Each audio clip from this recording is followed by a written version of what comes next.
ఇందులో ఇప్పుడు చేతనం జటం అటానేది అని చూసాము.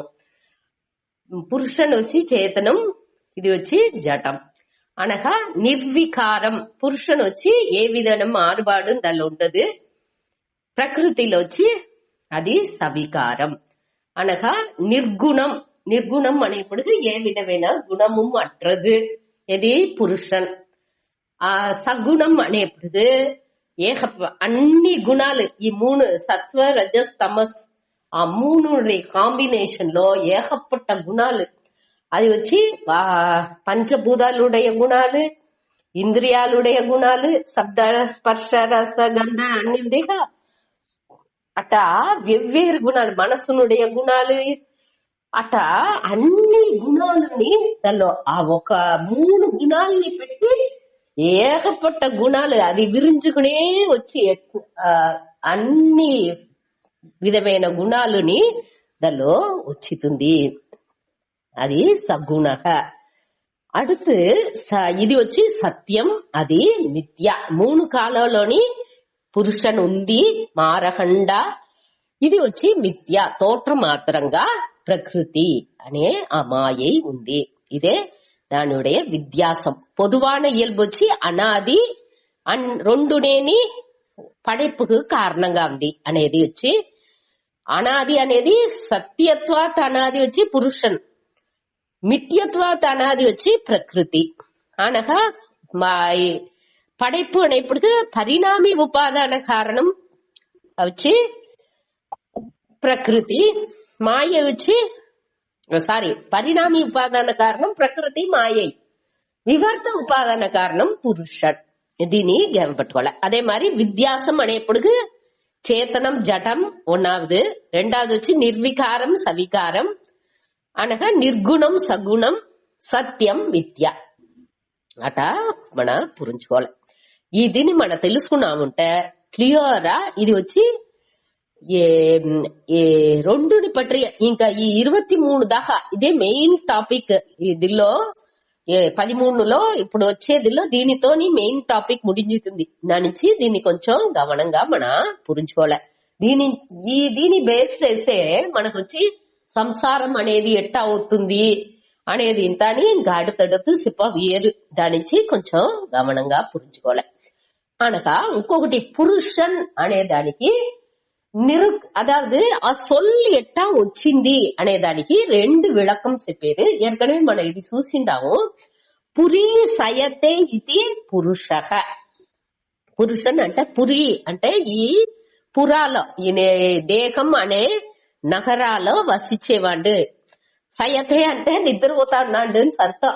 ఆనంద శయనంగా ఒక్కటి చెయ్యకుండా వాడు ఎట్టా విష్ణు వచ్చి ఆదిశేషంలో ఆనంద శయనం చేసుకుంటా ఉండారో అదే మరి ఇక్కడ మనకు రోగ జీవాత్మ ఏం చేస్తుంది, ఒక పని చెయ్యకుండా జాలిగా పండుగ తింటా, అది ఎంజాయ్ అన్నిని గమనించుకుని సాక్షిగా ఉంది. ఆ పురీ సయతేది పురుషః.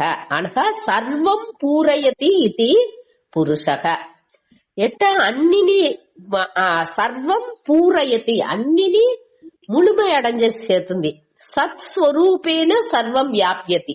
సత్స్వరూపంగా ఉండుకుని అన్నిని వ్యాపకం అన్నిని వ్యాపించి ఉంది. దానిచ్చి దానికి పురుషన్ అటనిసి పేరు. ఈ ప్రకృతి అనేది వచ్చి ఏమవుతుంది అంటే మాత్రం అడంచిన నిలై వచ్చి వికృతి అని చెప్తాం. కార్యం ఈ ప్రకృతి అనేది కారణం అవ్యక్తంగా ఉంది, కారణంగా రోగం ఉండుకుని ఈ వికృతి ఈ మాయ ఈ ప్రపంచంగా తోండ్రుతుంది. దాని వికృతి అంటూ. ప్రకృతి అనేది ఆ కారణంగా ఉండే ఉపాదాన కారణంగా ఉండే తత్వం. సరే, ఇది ఇంత మనం మొదట తెలుసుకుంటే దీన్ని మన క్లియర్ గా పురించుకోవచ్చు. ఇప్పుడు దీని ఈ శ్లోకాన్ని సూతాడి ప్రకృతి పురుషం చ ఏవ విద్ధి అనాది ఉభౌ అపి. ఈ ప్రకృతిని పురుషోని విద్ధి అనాది రెండునేని అనాది అటానిసి ఉభౌ అంటే ఈ రెండుని కూడా అపి అంటే కూడా అని అర్థం. ఈ రెండుని తొడక్కం అట్రవే అటనిసి తెలుసుకో. విద్య అంటే అరిందు కొళ్ళని అర్థం. ఈ రెండునేని అనాది తొడక్కం అట్రవే, దానికి పిరపో ఒకటినే దొరకదు అటాడిసి చెప్పారు.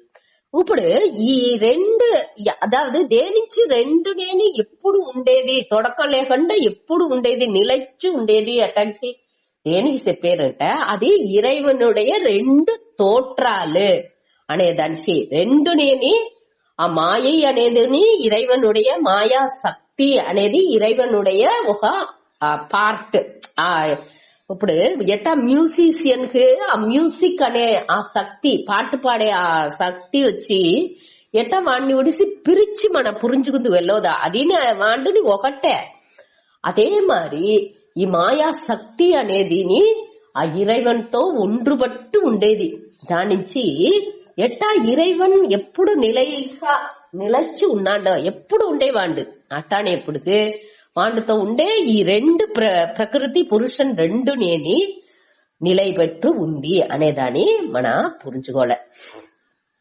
అనగా ఇంకొకటి దీనిలో వచ్చి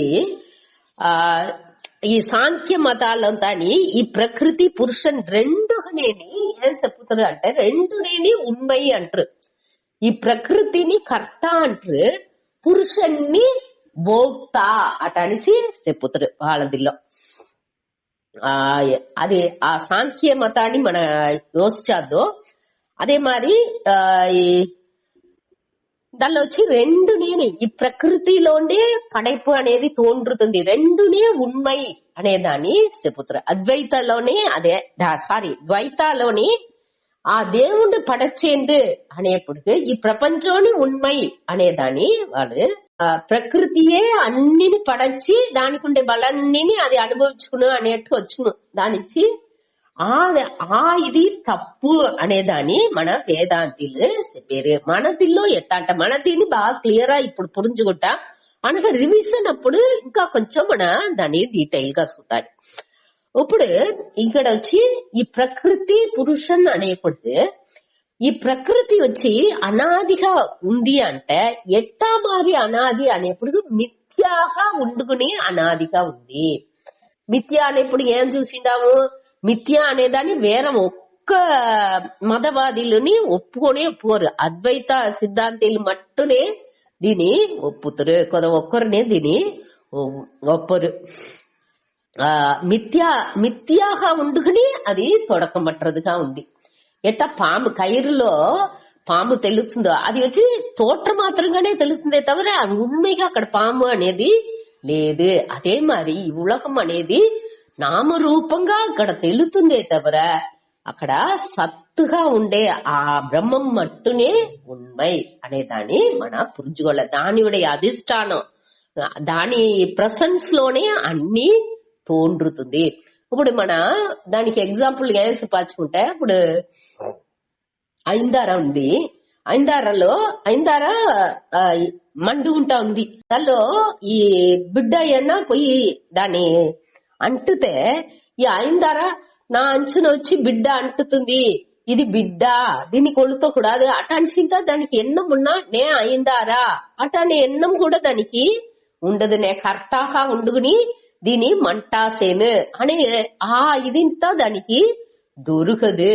అది వచ్చి అది వాటికి మండుకుంటా ఉంది, మనం దాన్ని యూజ్ చేసుకుంటాం. ఇప్పుడు వంట అనేప్పటికి ఐందారు ఒకటి నే కూడు వండబోయేను ఇవాళ కుడుము వండబోయేను అటంతా ఎంచేది దొరకదు.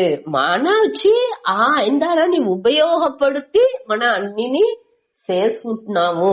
అదే మరి ఇక్కడ వచ్చి ఈ ప్రకృతి ఉందేకా, ప్రకృతి వచ్చి ఎది నేని దీన్ని చేయవయ్యా దాన్ని అది జడ, అది ఒక్కటినే. అది వచ్చి అన్ని కానీ ఆ పెర్ముటేషన్ కాంబినేషన్ లో దేనివుடைய ప్రసెన్స్ లో, పురుషనుடைய ప్రసెన్స్ లో ఇది అన్ని వేరే వేరేగా పరిణామం అవి వేరే వేరేగా తోండ్రుతుంది అనేదే ఇక్కడ చెప్పారు. అన్నినేని ఈ వికారాలు అన్నినే அடுத்த లైన్స్ ఉందా, వికారాన్ గుణాంచ ఏవ విద్ధి ప్రకృతి సంభవాన్ అనేప్పటికి ఈ వికారాన్ అంటే ఈ వికారాలన్నీ వేరే వేరేగా తోండుతుందేక ఆ మాట్రాలు గుణాన్ అంటే గుణంగల్ ఏకపోప్పుడు కొంచెం ముందాక చెప్పినాను ఈ ముగ్గుణాలు మెయిన్ గా ఉండే సత్వ రజస్ తమస్. ఈ సత్వ రజస్ తమసే అన్ని కాని మారుతుంది. ఆ పంచభూతాలుடைய సత్వ గుణాలు ఉండి మనసు తోండుతుంది అనగా రజస్లోండి కర్మేంద్రియాలు అటా ఒక్కొక్కటిలోండి తమస్లోండి ఈ ప్రపంచం తోండుతుంది అనేది తత్వబోధలో డీటెయిల్ గా చూసిందాము. దాని ఉடைய గుణాలు ప్రపంచంగా ఉండేది ఈ వికారాన్ అంటే దాని పొరుట్కల్ అర్థం. ఈ ప్రపంచాల తోండ్రే అన్ని పొరులు ఈ శరీరం కూడా అన్నినేని ఈ వికారాన్ అనేదిలో వచ్చును. అన్ని విధ మాత్రంతోని అది మనకు తెలుస్తుంది. అనగా ఈ గుణాన్ అనేప్పటికి குணங்கள் దాని ఈ పొరుట్కలుடைய తన్మై ఒక్కొక్క పొరుల్ని ఏం తన్మైలో ఉందో ఏం గుణంతో ఉందో. ఇప్పుడు పుస్తకం అంటే అది ఆ పేపర్ ఎట్టా ఉంది అనగా దాని ఒక్కొక్కటికి ఒక తన్మై అనేది ఉండేక నేచర్ అని చెప్పేమేక. పుస్తకం అంటే ఇట్ట ఉన్న, పెన్సిల్ అంటే ఇట్ట ఉన్న, పేన అంటే ఇట్ట ఉన్న, మనిషి శరీరం అంటే ఎట్టా ఉన్న, కన్నుంటే ఎట్టా ఉన్న, మనస్సు ఉంటే ఎట్టా ఉన్న అట్టా ఒక్కొక్కటికి ఒక్కొక్క తన్మై గుణం అనేది ఉంది. ఆ గుణాలు పూరా అనేది దెల్లోండి వస్తుంది ఈ ప్రకృతి నుంచే వస్తుంది తవర అది పురుషుని నుంచి వచ్చేది దొరకదు అనే దాన్ని మనం తెలివిగా పురించుకోవాలి. దాని ఈ రెండవ లైన్ లో చెప్పారు. అన్ని విధ తోట్రాలు ఈ ప్రపంచాల్లో ఉండే అన్ని పొరుట్కల్ని మన ఉలకం అంటేనే మూడుగా ఎంచుతూ ఈ తోండ్రే పొరుల్ విషయాహ అనేవిగా ఈ విషయాలు పూరా మొదట ఒకటి அடுத்து వచ్చి మన శరీరం దాని తనిగా ఎంచుతూ అనగా మన మనస్సు మన అభిమానం ఈ మూడులోనే మార్చి మార్చి ఉండునే ఉన్ను. ఈ మూడునేని ప్రకృతినుடைய మాற்றங்கள் నుంచే ఉరువవుతుంది. దాని ఉடைய గుణాలుடைய విద్యాసనే ఆ దానిలో ఉండే ఆ తోట్రాలని ఆ గుణాలు దాని నుంచి వచ్చే గుణాలని దాని సంబంధపట్టు ఉండే గుణాలు పూరా ఈ శరీరానికి ఏం గుణ అనేప్పటికి ఈ శరీరం వచ్చి ఆ సట్ వికారాలు దానిలో నడుతా ఉన్న అస్థి జాయతే వర్ధతే అటానిసి 6 గుణాలు చెప్పేవిగా 6గా అది 6 మాత్రాలు దానిలో నడుచుకుంటాడు. విపరీణమతే అపక్షీయతే వినశ్యతి అటానిసి 6 మాత్రాలు అక్కడ నడాలే చేస్తున్నాం. అదే మరి మనసు అంటే మనసు కోపం తాపం ఆ ఉణర్చిలు అన్బు మంచి గుణాలు అన్ని నేని ఇన్బం తున్బం అన్ని నేని మనసులో వచ్చే ఆ గుణాలు. ఇట ఇంద్రియాలంటే ఆ శబ్ద రస ఆ దీని పూరా మన ఎత్తుకోవాలి. ఒక్కొక్కటికి దాని గుణాలు ఉంది. ఇట మరి ఈ గుణాలు కూడా ఆ ప్రకృతిని ఉடைய ఇదిల్లోనే మనకు అన్ని నేని మన ఈ ప్రకృతి నుంచే అన్నికి నేని ఈ మాత్రాలు నిగలుతుంది. ఆ గుణాలు దాని ఉடைய తన్మై అనేదిని వస్తుంది అనేదాన్ని మన పురించుకోలే. అదే ఈ రెండవ లైన్ లో చెప్పారు. ప్రకృతిలోండే ఈ గుణాలని ఈ మాత్రంగా ఉండే ఆ పొరుట్కల్ అన్ని వగై తోట్రాలని వస్తుంది అనేదే ఈ రెండవ వరిలో చెప్పారు. ప్రకృతి పురుషం చయేవ విద్ధి అనాది ఉభావపి. ఈ రెండునేని ఉభవు అంటే ఈ రెండు ప్రకృతి పురుషం రెండునేని అనాది. ఒకటి వచ్చి ఏమనాది సత్యత్వాత్ అనాది, ఇంకోటి మిథ్యత్వాత్ అనాది. అనగా రెండునేని క్రియేషన్ కు కారణంగా ఉంది. ఒకటి వచ్చి పరిణామి ఉపాదాన కారణం, ఇంకోటి వివర్త ఉపాదాన కారణం. కావంటే ఈ వికారాన్ని మాత్రాలు పూర ఇక్కడ నిగలుతుంది. ఈ మాత్రాలు గుణాలు అన్ని నేని ఈ ప్రకృతిలోనే తోండ్రుతుంది అనే దాన్ని పురించుకోవాలి. ఇదే ఈ 19వ శ్లోకం మూలంగా మన తెలుసుకుంటున్నాము. அடுத்து 20వ శ్లోకం.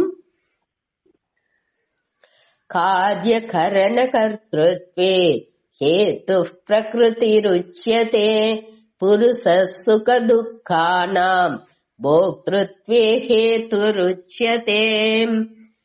కార్యకరణ కర్తృత్వే హేతుః ప్రకృతిః ఉచ్యతే పురుషః సుఖ దుఃఖానాం భోక్తృత్వే హేతుః ఉచ్యతే.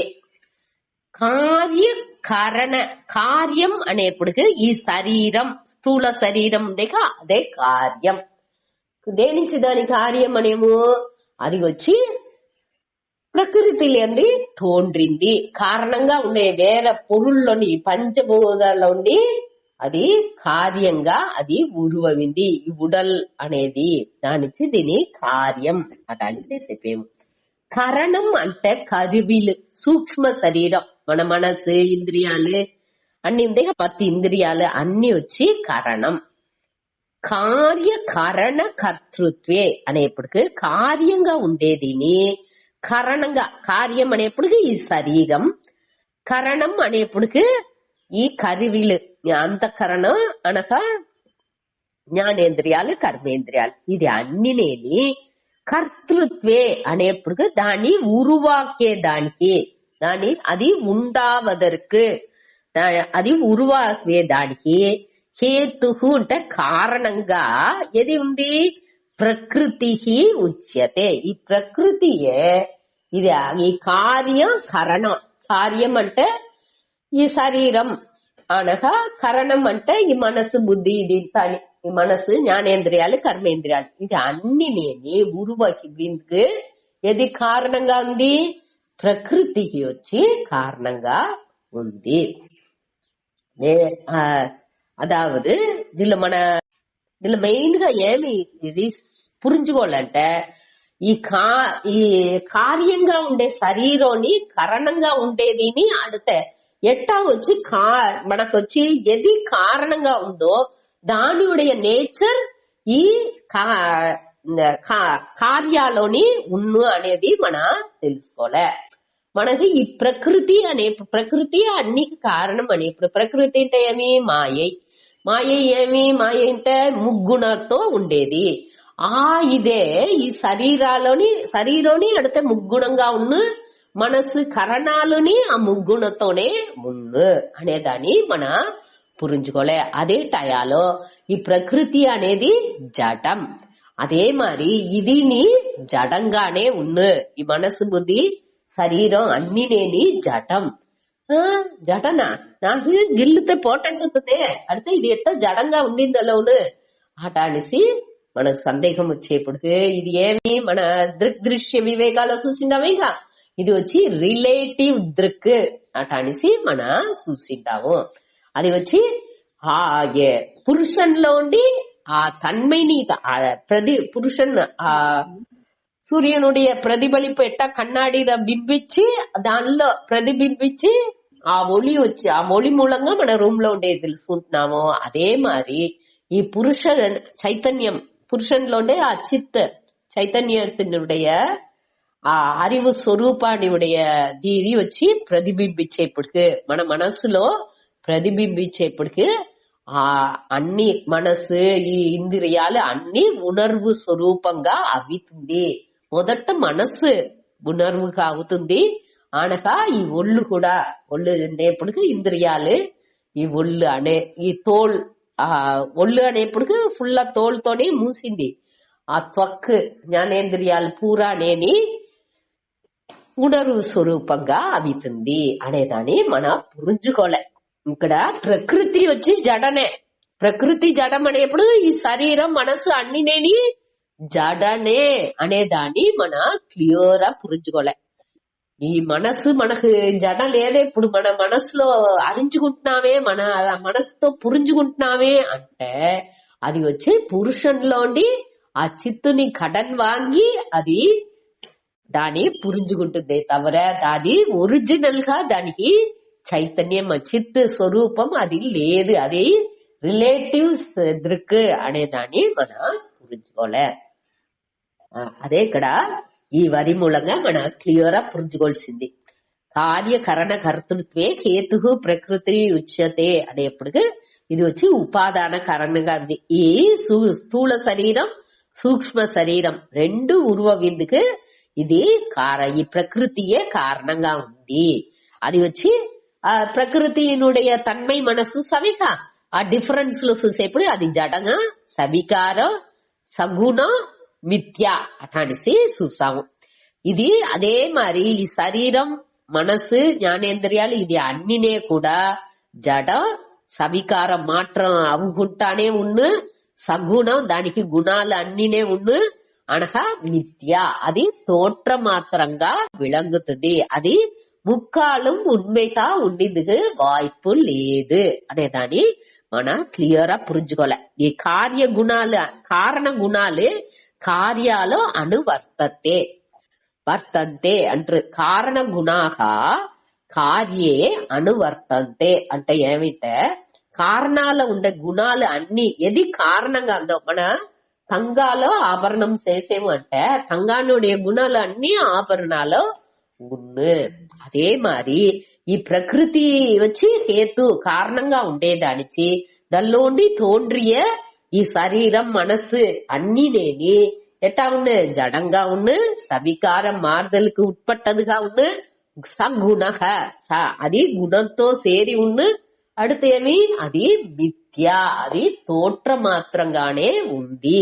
ఇది అన్ని మన మనసులో బాగా చెప్పి గురు ఎత్తాలే తన్మయంగా అవ్వాల ఈ విషయం. அடுத்து వచ్చి పురుష సుఖ దుఃఖాన భోక్తృత్వే హేతు రుచ్యతే. ఈ పురుషను వచ్చి సుఖ దుఃఖాన భోక్తృత్వే ఇక్కడ ఆ రోగం ఉండుకుని పురి సయతే ఈ పురాలో రోగం ఉండుకుని వాడిని ఏం చేసిండు ఈ దుఃఖం సుఖం అన్నిని అనుభవించుతా ఉన్నంట. ఆ అనుభవానికి కారణంగా వాడే ఉన్నాడు. అదట వాండే అనుభవించేట అంటే బ్రహ్మం వచ్చి బ్రహ్మ సుఖ దుఃఖానితో అనుభవించుతుందా మరి అంటే ఏం బదులు చెప్పాలి అక్కడ. ఇది వచ్చి వివర్త ఉపాదానంగా కారణంగా ఉంటుంది. నిమిత్త హేతువు அதாவது ఇది వచ్చి సాన్నిధ్య మాత్రేన అதாவது సూర్యుని ఉంది దాని ప్రసెన్స్ లోనే అన్ని வெளிச்சம் వచ్చేస్తుంది. సూర్యుని నేను ఈ భూమిని ஒளிர்விச்சாலே అటనిసిందా అది ఎంచలా అది వాటి ఉంది దాని ఒళిలో భూమిలో ఇరవు పగళ్ళు అన్ని భూమి సుట్టేదా నుంచి ఇరవు పగళ్ళు అనేది ఉరువవుతుంది. సూర్యుని వచ్చి నా భూమిని ஒளிர்விச்சாலே சந்திரனுக்கு ஒளி ఇయ్యాలే అటనిసిందా సూర్యుని ఎంచలా. అదే మరి ఐందారు ఎంచలా నేను కూడుని వండాలే గొజ్జు పెట్టాలా అటనిసిందా ఐందారు ఎంచలా. మనం దాన్ని యూజ్ చేసుకుంటున్నాం. అదే మరి ఇక్కడ వచ్చి పురుషనుடைய ప్రసెన్స్ లో అధిష్టానంగా అది వచ్చి ఏ విధ మాత్రాన్ని అడజగండా దాని ప్రసెన్స్ లో ఈ సుఖ దుఃఖం అనేది అని అన్నిని దోరు అనుభవించేది. ఈ కర్త ఇక్కడ దోరు కర్త ఈ అహంకారం అనేది దాని మన அடுத்த శ్లోకాలలో చూతూ ఈ జీవన్ ఉపాధిగా ఉండేగా ఆ ఉపాధితో ఉండే సోపాధిక జీవన్ ఉపాధితో ఉండే ఆ జీవనే ఇక్కడ అన్నిని అనుభవించేది. అதாவது మన చిదాభాసన్ అటాన్ని చెప్పేది ఈ చైతన్యం వచ్చి ఈ మనసులో ప్రతిబింబించి ఆ దానితో సేరి ఈ ఉపాధి అన్ని సేరినదే ఈ ఉడల్ అటనిసి చెప్పేము. ఆ కర్త అప్పుడు వచ్చి ఆ కర్త అనేది అక్కడ ఫామ్ అవుతుంది. దోరు కర్తాన వాండే భోక్తాగా ఉండిందుకు వెళ్ళవును. ప్రకృతిని వచ్చి కర్తాన్ని చెప్పింది వెళ్ళవదు సాంఖ్యర్లు చెప్పేట్టుగా దేనికింట ప్రకృతి కర్త అన్నదింట వాండే భోక్తాగా ఉండిందిలోనే తవర ఇక్కడ వచ్చి ఏమిచ్చిండారు ఆ కర్త భోక్త అనేదేని జీవనికి ఇచ్చితున్నారు. జీవన్ అనేప్పుడు ఆ ఉపాధితో ఉండే ఆ జీవనే ఇక్కడ కర్త భోక్త. దీని కొంచెం విళకంగా మనం చూడాలి. அடுத்த క్లాస్ లో చూద్దాం. టైం అయింది. ఓం పూర్ణమద పూర్ణమిదం పూర్ణాత్ పూర్ణముదచ్యతే పూర్ణస్య పూర్ణమాదాయ పూర్ణమేవావశిష్యతే. ఓం శాంతి శాంతి శాంతి. హరి ఓం శ్రీ గురు